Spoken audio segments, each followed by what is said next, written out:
If your favorite young star made this list, I apologize, but maybe you should tell him to suck less. That would be easier. You can get mad at me and the doobly-doo. We got cooked, crispy, and burnt. We gonna keep it simple. We got 2 criteria: draft capital and/or draft pick, and contract value. Let's get into like swimwear.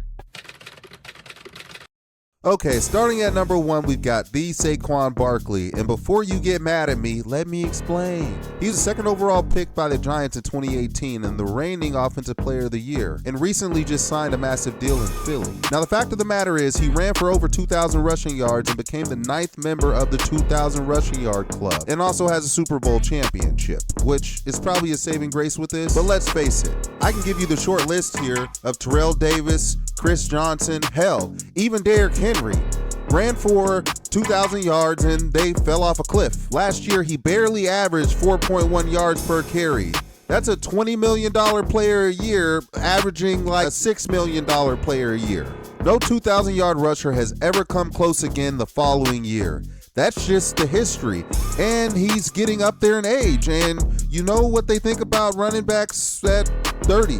You're useless to him. So I'm glad Saquon made himself his bread and got himself a Super Bowl ring, but even the team only gave him a 2-year deal. Now, his current contract is 2 years, $41 million, which goes to show what they think about him. So for now, he's cooked.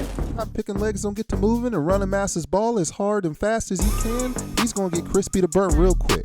Now, Saquon isn't the only former Offensive Player of the Year candidate in free fall. The next guy won Rookie of the Year and has gotten worse every single season, or at least it seems like. We got CJ Stroud, the 2nd overall pick in 2023 by the Texans, who is supposedly supposed to be the franchise quarterback. Rookie year, he threw 4,000 yards, 23 touchdowns, and 5 interceptions. A Pro Bowler and one of the best rookie quarterback seasons ever. Texans won the AFC South in both of his first 2 seasons. He's got 3 playoff wins in 3 seasons, and that's kind of, the kicker, right? Now, I made this beautiful graph for you. Juicy, be a good monkey and get my data. Stroud started with a 100.8 passer rating, which is above where Rodgers, Brady, Breeze, Manning, and Elway all started. His dip to 87 in the year 2 is still in the Blue Hall of Fame range. His 92.9 in year 3 shows him bounce back. On paper, he seems to be tracking fine, you would think, right? But here's what the chart doesn't show you. Manning threw 28 picks as a rookie, but he didn't melt down in the playoffs. Brady's early stats were mediocre, but he won Super Bowls with some mediocre stats. Breeze got benched in year 3 and then went to a completely new team and reinvented himself. Every single one of these dudes seem to have an explanation, where CJ doesn't. He's on a 4-year, $36 million rookie deal and a 5th-year option, and he missed 3 games last year due to concussion. And the biggest problem, 7 turnovers in 2 playoff games. That playoff game was horrible. 20 of 47, 42% completion rating, 212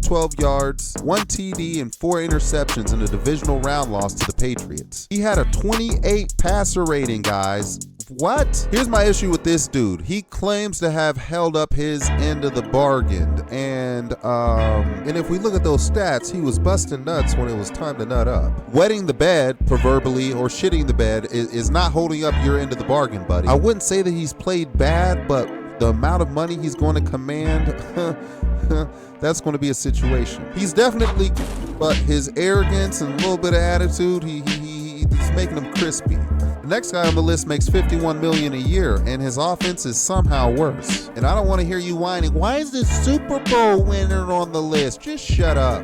He was a 2nd-round pick and 53rd overall in 2022. In 2025, he threw for 3,000 yards, 25 TDs, and 6 interceptions with a 65% completion rating. He has 25 passing TDs, a career high, and only 6 interceptions. Last year, the Eagles only averaged 22 points per game and 311 total yards. That offensive line that powered Saquon's 2,000-yard season started to crack. Here's a $1 million question. Was the Super Bowl team Jalen Hurts' team, or was it Saquon Barkley and the offensive line's team? He had all the weapons around him last season, and it just seemed like drama. And here's the piece of data that's kind of embarrassing. With the massive contract he has, the team has taken a $32 million cap hit. but somehow his QBR is lower than some of the rest of the people on this chart? While Bo Nix is giving you a better QBR at $5.1 million and Caleb Williams at $10.8 million, I'd say our Hurts is crispy. That massive contract and no trade clause though, that's kind of crazy. Now we're only 3 segments in and we've already burned through 300 M&Ms and contracts. We gotta cool it off here for a second. Quentin Johnston was the 21st overall pick in the 2023 draft. Through 3 seasons of football, he has 144 receptions, 1,800 yards, and 18 TDs. He has 8 TDs in back-to-back seasons and the first Charger to do that since Antonio Gates. But here's the deal, 51 catches in 14 games is only 3.6 per game. That's a wide receiver 3 who was taken in the first round. He recently exercised his 5th-year option and he has 18 M&Ms guaranteed coming his way. He has a 60.4% catch rate. He's dropping 4 out of every 10 targets. And he has Justin Herbert throwing the ball to him. And if you can't eat with Herbert, you're cooked. Just cooked because he's not robbing the bank. But at least Johnston's cheap. Michael Penix Jr., the 8th overall pick in the 2024 draft, just had his 3rd ACL tear of his football career. In 9 starts, he has 1,900 yards, 9 TDs, 3 interceptions, an 88.5 passer rating, and 60.1 completion rating. Now, he's still on that rookie deal with $22.9 million, but my issue with this guy is, can somebody tell me what the hell is going on with this front office? They drafted him while Kirk Cousins was still the starter at the 8th pick, and now the Falcons have signed Tua Tagovailoa and hired Kevin Stefanski. The message is clear and loud. They're not waiting. Arthur Blank called Penix our franchise quarterback even after the ACL tear, but actions speak louder. Let's face it, if Tua plays decent before Penix is healthy, Penix might never start another game in Atlanta. But with the 8th overall pick and a 4-year, $22.9 million rookie, he's only crispy, I'll say. I think worst case scenario, another team will give him a shot. While Penix needs some healthy legs and to fit into a new system, the next guy needs a miracle. Kyler Murray was the 1st overall pick in 2019 by Arizona. He's a 2-time Pro Bowler who signed a 1-year, $1.3 million deal with the Vikings. Meanwhile, Arizona is still paying the $36 million of his guaranteed salary. 153 career touchdowns, 38, 48, and 1 as a starter, 13 game-winning drives, and when healthy, he's a legitimately good quarterback on a bad Cardinals team. But what's going to make me crash out to Kingdom Come is him shelling out his accolades like he's the prima donna of the quarterback world. I win the best in Texas. I won this. I'm a Heisman. This brother got all that bread and has barely played a 17-game season in his career. I don't think he's gotten close. In only 5 starts last year, he only had 962 yards, 6 touchdowns, and 3 interceptions before a foot injury ended his season. Kevin O'Connell hasn't gotten much from J.J. McCarthy either, with a 35 QBR rating.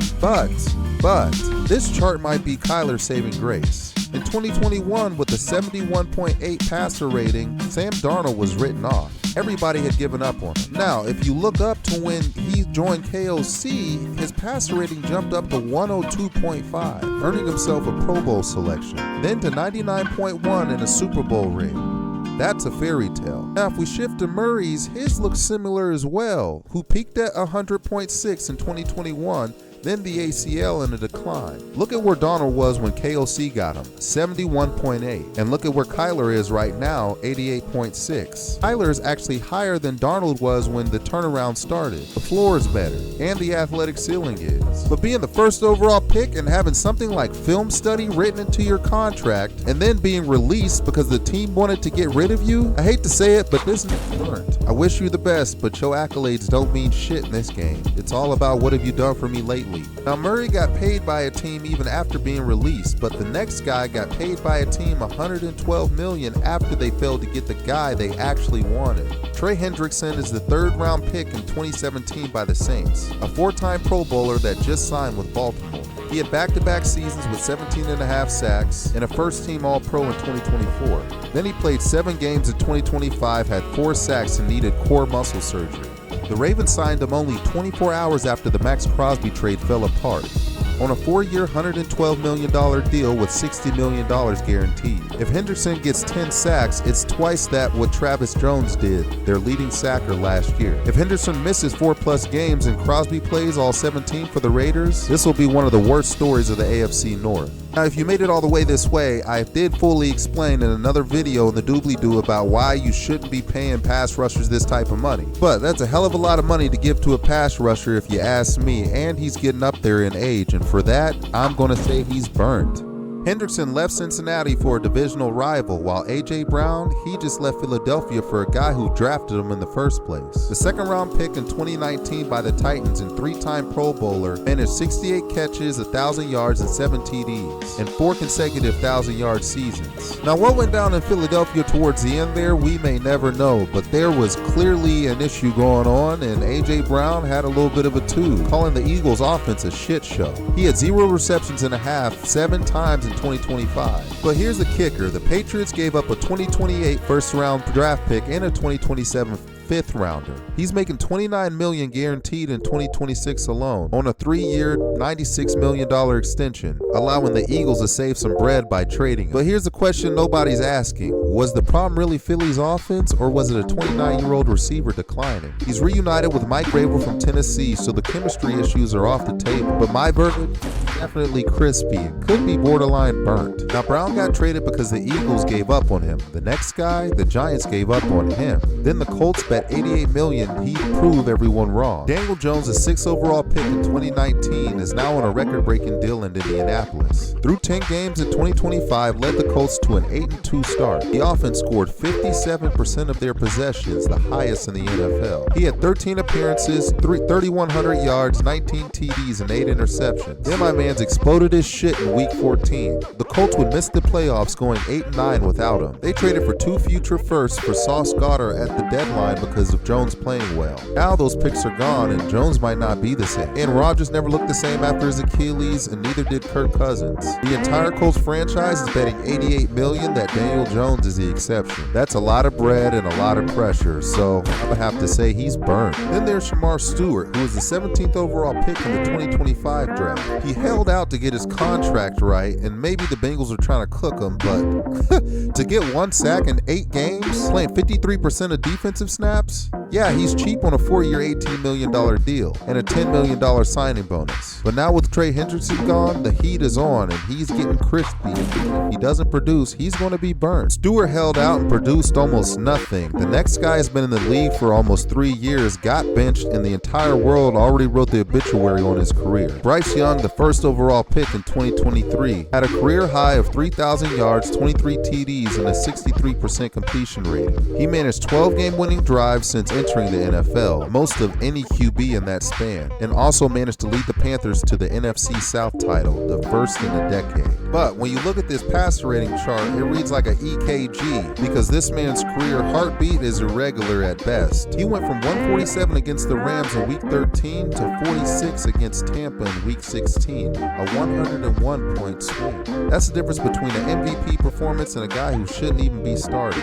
If we look at the valleys, 49, 48, 63, 61, 46, and 71, 6 games below a 65 passer rating. That's a third of the seasons where he's genuinely one of the worst quarterbacks in football. But then look at the peaks, 147, 123, 115, and 102. Those aren't fluky games, those are elite. This is what makes Bryce Young so painful to evaluate. But somehow the Panthers might be the only team in America where a 3,000-yard passing season gets you a $30 million option. He was benched Week 2 of 2024. The fact we're even having this conversation is a miracle. But the Panthers gave up DJ Moore, 2 first-round picks, and a second-round pick to get him. So if the Panthers don't get some consistent play out of him, even though he does have some peak performances, he's crispy for him, but well on his way to being burnt. Bryce was the number 1 pick and he's fighting for his life, but the last name on the list was the number 2 pick and he didn't even finish the season. Travis Hunter, the Heisman Trophy winner and the two-way experiment. He played 7 games, caught 28 passes for 298 yards and 1 touchdown. The Jaguars went 11-4 down the stretch and won the AFC South without him. He's on a 4-year, $46 million deal and a $30 million signing bonus. He played 67% of offensive snaps and 36% of defensive snaps. Now here's a real issue. The Jaguars gave up 2 first-round picks, a 4th-round pick, and a 2nd-round pick to get him. That's the kitchen sink.